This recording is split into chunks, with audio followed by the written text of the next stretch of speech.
সবাইকে স্বাগত জানাচ্ছি বিডি ভিউজে। আপনাদের সাথে আছি আমি সুস্মিতা দাস। বাংলাদেশের রাজনীতির ইতিহাসে বেগম খালেদা জিয়া এমন এক নাম যা সংগ্রাম, দৃঢ়তা ও ত্যাগের প্রতীক হয়ে দাঁড়িয়েছে।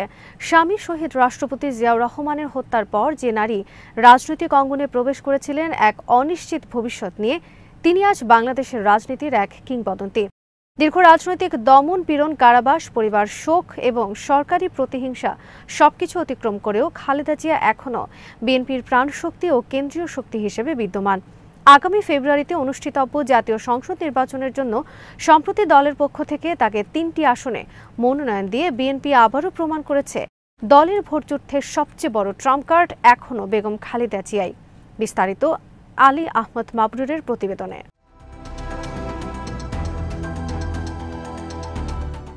১৯৮১ সালে বিএনপির প্রতিষ্ঠাতা প্রেসিডেন্ট জিয়াউর রহমানের হত্যার পর রাজনৈতিক অনিশ্চয়তা, দুঃসময় ও ষড়যন্ত্রের মধ্যে দলটির হাল ধরেন বেগম খালেদা জিয়া। সে সময় দলীয় নেতাদের অনুরোধেই বেগম খালেদা জিয়া রাজনীতিতে প্রবেশ করেন। তখন তিনি কোনো নির্বাচিত জনপ্রতিনিধি ছিলেন না, বরং ছিলেন একজন গৃহবধূ। কিন্তু ক্রমেই তিনি বাংলাদেশের প্রথম সারির রাজনৈতিক নেতৃত্বে উঠে আসেন। স্বামীর অসমাপ্ত কাজ শেষ করার সংকল্প নিয়ে তিনি রাজনীতির মঞ্চে আসেন, যা বাংলাদেশের নারী নেতৃত্বের ইতিহাসে এক যুগান্তকারী ঘটনা। শুরুতে তিনি ছিলেন প্রতীকী নেতৃত্বের প্রতিচ্ছবি, কিন্তু ধীরে ধীরে নিজের দৃঢ়তা ও সাহসিকতায় হয়ে ওঠেন পরিপূর্ণ এক রাজনৈতিক নেতৃত্ব।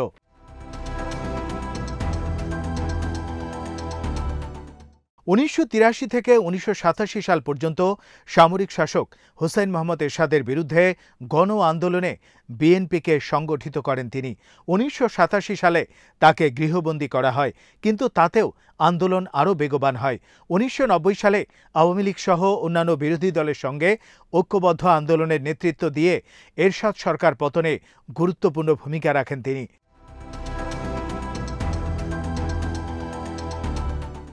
১৯৯১ সালে নির্বাচনে বিএনপি জয়ী হয় এবং বেগম খালেদা জিয়া বাংলাদেশের ইতিহাসে প্রথম নারী প্রধানমন্ত্রী নির্বাচিত হন। তার নেতৃত্বে সংবিধানের দ্বাদশ সংশোধনের মাধ্যমে প্রেসিডেন্সিয়াল পদ্ধতি বাতিল হয়ে সংসদীয় গণতন্ত্র পুনঃপ্রবর্তিত হয়। তার সরকার প্রশাসনিক বিকেন্দ্রীকরণ, শিক্ষা খাতের বিস্তার ও নারী উন্নয়ন উদ্যোগে কিছু স্থায়ী পদক্ষেপ নেয়। ১৯৯৬ সালের ফেব্রুয়ারি মাসে তিনি দ্বিতীয়বারের মতো প্রধানমন্ত্রী হন। তবে আওয়ামী লীগ, জামাত, জাতীয় পার্টি সহ বড় দলগুলোর নির্বাচন বর্জনের কারণে সংসদটি স্থায়ী হতে পারেনি। একই বছরের জুনে পুনর্নির্বাচনে আওয়ামী লীগ জয়ী হয়। এরপর থেকে বেগম খালেদা জিয়া সংসদের বাইরে থেকে এক শক্তিশালী বিরোধী দলের নেতৃত্ব দেন।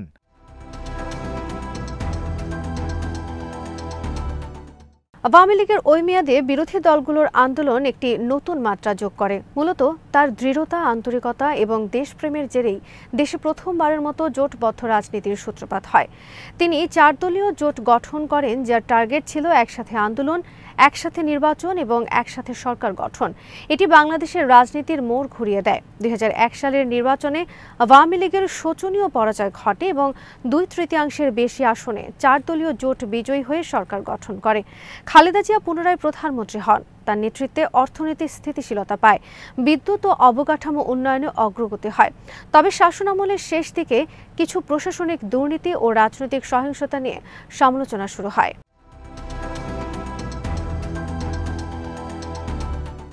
২০০৭ সালে সেনা সমর্থিত তত্ত্বাবধায়ক সরকার গঠিত হলে বেগম খালেদা জিয়া ও শেখ হাসিনা দুই শীর্ষ নেত্রীর বিরুদ্ধেই দুর্নীতির মামলা হয় এবং তারা উভয়ই গ্রেপ্তার হন। প্রায় ১ বছর কারাবাস শেষে তিনি মুক্তি পান, কিন্তু ততদিনে তার দল ভেতরে বিভক্তি ও নেতৃত্ব সংকটে জর্জরিত হয়ে পড়ে।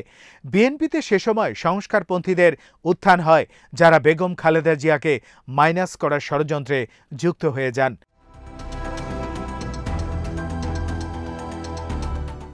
কিন্তু খালেদা জিয়ার দৃঢ়তায় শেষ পর্যন্ত সংস্কারপন্থীরা কোণঠাসা হয়ে যায় এবং বিএনপি একীভূত দল হিসেবে সোচ্চার ভূমিকা পালনে সক্ষম হয়। ২০০৯ সালে আওয়ামী লীগ আবার ক্ষমতায় এলে বিএনপি কঠোর বিরোধী রাজনীতিতে ফিরে আসে, কিন্তু খালেদা জিয়া ও তার দলকে নানা মামলায় জর্জরিত করা হয়। ২০১০ সালের নভেম্বরে ঢাকার সেনানিবাসের মইনুল রোডে তার দীর্ঘদিনের পারিবারিক বাসভবন থেকে উচ্ছেদ করা হয়, যা তার রাজনৈতিক জীবনের অন্যতম কষ্টকর অধ্যায়। এটি ছিল শহীদ প্রেসিডেন্ট জিয়াউর রহমানের মৃত্যুর পর সরকার কর্তৃক বরাদ্দ পাওয়া পারিবারিক বাসভবন। দীর্ঘ ৩০ বছরের বসবাস শেষে সেই বাড়ি থেকে তাকে বের করে দেওয়ার দৃশ্য জাতি টেলিভিশনের পর্দায় প্রত্যক্ষ করেছিল। সেই ঘটনার পর বিএনপি ঘোষণা দেয় এটি রাজনৈতিক প্রতিহিংসার নগ্ন প্রকাশ।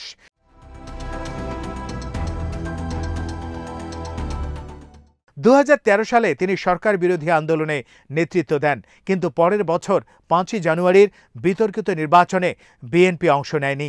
আওয়ামী লীগ একতরফাভাবে নির্বাচন করে। ১৫৪টি আসনে বিনা নির্বাচনে প্রতিনিধিরা জয়ী হয়। তবুও তিনি হাল ছাড়েননি। ২০১৫ সালের জানুয়ারি থেকে মার্চ পর্যন্ত তিনি গুলশান কার্যালয়ে অবরুদ্ধ অবস্থায় থেকে আন্দোলনের নেতৃত্ব দেন। সরকারের পক্ষ থেকে পুলিশি অবরোধের মধ্যেও তিনি বাইরে বের হননি, কোনো অনুষ্ঠানে যাননি, এমনকি পরিবারের সদস্যদের সঙ্গেও দেখা করতে পারেননি। ৩ মাস ব্যাপী সেই অবস্থান ছিল প্রতীকী স্বেচ্ছাবন্দিত্ব, যা আসলে ছিল সরকারের নিষেধাজ্ঞা ও রাজনৈতিক দমননীতির ফল। সেখানে বসেই তিনি বিএনপির আন্দোলন পরিচালনা করেছেন, বার্তা দিয়েছেন কর্মীদের এবং জাতীয় রাজনীতিতে নিজের উপস্থিতি অটুট রেখেছেন।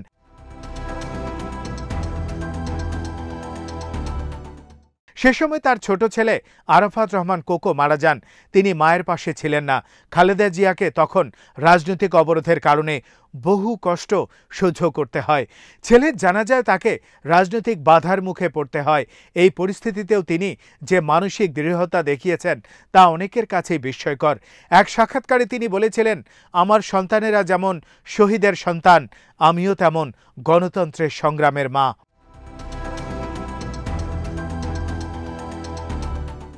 ২০১৮ সালে জিয়া অরফানেজ ট্রাস্ট মামলায় আদালত তাকে ৫ বছরের কারাদণ্ড দেন, যা পরে বেড়ে ১০ বছর হয়। তিনি ঢাকার পুরান কারাগারে বন্দী হন। পরে তার শারীরিক অবস্থার অবনতি হলে বঙ্গবন্ধু মেডিকেল বিশ্ববিদ্যালয়ে স্থানান্তর করা হয়। দীর্ঘদিন জেলবন্দি থেকে তিনি নানা রোগে আক্রান্ত হন। আর্থ্রাইটিস, ডায়াবেটিস, কিডনি ও হৃদরোগ সহ নানা জটিলতা দেখা দেয়। দেশি বিদেশি বিশেষজ্ঞ চিকিৎসকরা বিদেশে উন্নত চিকিৎসার পরামর্শ দিলেও সরকার তাকে বিদেশ যেতে অনুমতি দেয়নি।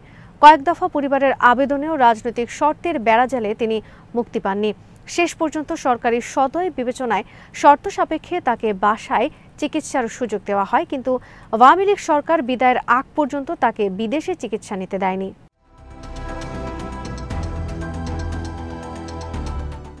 ২০২১ থেকে ২০২৫ সাল পর্যন্ত সময়কাল ছিল মূলত তার শারীরিক দুর্বলতা ও রাজনৈতিক নীরবতার সময়, কিন্তু দলীয়ভাবে তিনি এখনও বিএনপির সর্বোচ্চ নেতৃত্বের প্রতীক।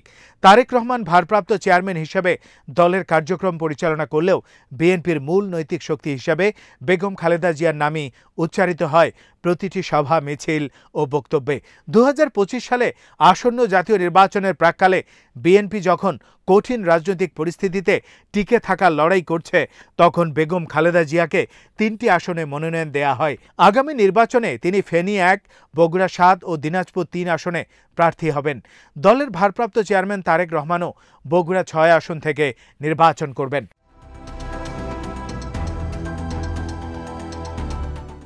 তারেক রহমান বগুড়া ৬ আসন থেকে নির্বাচন করবেন অনেক আগে থেকেই এমন আলোচনা আছে।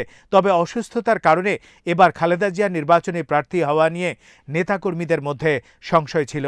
আবার তার নিজেরও নির্বাচন করার ব্যাপারে খুব একটা আগ্রহ ছিল না। দলীয় সূত্র বলছে, নির্বাচন ঘিরে নানামুখী শঙ্কা, বিশেষ করে ৫ই আগস্টের ছাত্র জনতার অভ্যুত্থানের পর পরিবর্তিত রাজনৈতিক পরিস্থিতিতে খালেদা জিয়াকে নির্বাচনে নেতৃত্ব দিতে রাজি করানো হয়। শেষ পর্যন্ত তার প্রার্থী হওয়ার ঘোষণায় নেতাকর্মীরা আনন্দিত। বিএনপির নীতি নির্ধারণী পর্যায়ের নেতারা মনে করছেন, নানা কারণে আসন্ন নির্বাচন বিএনপির জন্য খুবই স্বস্তিদায়ক নাও হতে পারে। খালেদা জিয়াকে নির্বাচনে রাজি করানোর মধ্য দিয়ে সার্বিকভাবে নির্বাচনের গুরুত্ব আরও বৃদ্ধি পাবে। পাশাপাশি নির্বাচন নিয়ে নতুন কোনো জটিলতার উদ্ভব হলে সেটা মোকাবেলাও তার ভোটে অংশগ্রহণ পরিস্থিতির ওপর একটা প্রভাব ফেলবে।